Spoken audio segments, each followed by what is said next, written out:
बिस्मिल्लाहिर्रहमानिर्रहीम। आज हम आपको चपली कबाब की रेसिपी बताएंगे। ये बहुत लजीज और बहुत आसान रेसिपी है। इस रेसिपी से आप बहुत मज़े के चपली कबाब बना सकते हैं। जब आप ये रेसिपी ट्राई करेंगे आपकी फैमिली में ये रेसिपी सबको बहुत पसंद आएगी। तो फिर हम बनाना शुरू करते हैं। हाफ़ kg हमारे पास बीफ का कीमा है, मशीन का, बिल्कुल बारीक कीमा होना चाहिए मशीन का।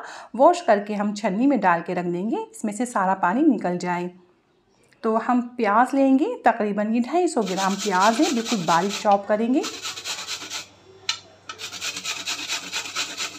चॉप करने के बाद हम इसमें से पानी निकालेंगे, बहुत अच्छे से निचोड़ेंगे, बहुत कस के दबा के।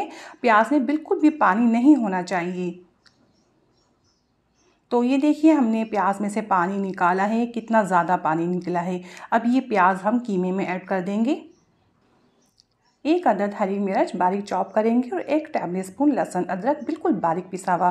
दरदरा धनिया डालेंगे हम 1.5 टेबल स्पून। कुटी मिर्च डाल देंगे 1 टेबल स्पून। ज़ीरा पाउडर हाफ टेबल स्पून।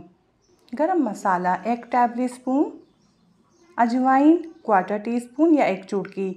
नमक 1 टेबल स्पून। नमक और मिर्च अपने हिसाब से आप ऐड कर सकते हैं। मिक्सिंग बहुत अच्छी होनी चाहिए। हमारा कीमा बिल्कुल बारीक है और बहुत अच्छे से मिक्स करेंगे। 2 टेबल स्पून बेसन डालेंगे, हाफ अंडा डाल देंगे फेंट कर। मिक्स बहुत अच्छा करना है हमें। तो ये बहुत अच्छे से मिक्स हो चुके हैं और हम इसे कवर करके रख देंगे तकरीबन आधे घंटे के लिए। आधा घंटा हो चुका है। अब हम तैयारी करते हैं इसे फ्राई करने की। तो देखिए हम पहले बॉल बनाएंगे। तो चपली कबाब छोटे साइज़ का नहीं बनाया जाता, थोड़े बड़े साइज़ का बनाया जाता है और बिल्कुल पतला। फ्राई होने के बाद ये सेट हो जाता है।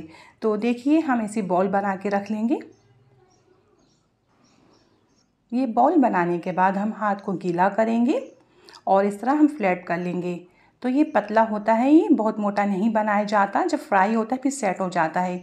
तो इस तरह हम बना लेंगे और ऑयल गरम रखेंगे। ऑयल हमारा गरम है, तेज़, बहुत तेज़ नहीं, तेज़ गरम ऑयल है। इस तरह हम बनाते जाएंगे और उसमें रखते जाएंगे।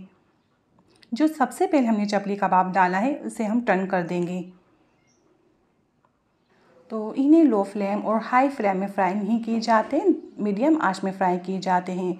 और जैसे ही इसमें कलर आएगा हम इसे टर्न करेंगे।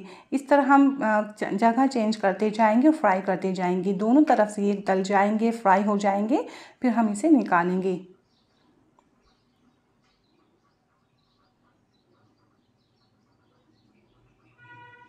तो ये देखिए फ्राई काफ़ी हो चुके, एक दफ़ा और टर्न कर रहे हैं हम। तो ये देखिए तल के तैयार है। अब हम इसे निकालेंगे। बहुत लजीज हमारे ये चपली कबाब बने हैं, आप भी देख सकते हैं। जब आप बनाएंगे ना आप कहेंगे वाकई है कोई लजीज रेसिपी। मैं आपसे ज़्यादा चाहती हूँ। अल्लाह हाफ़िज़।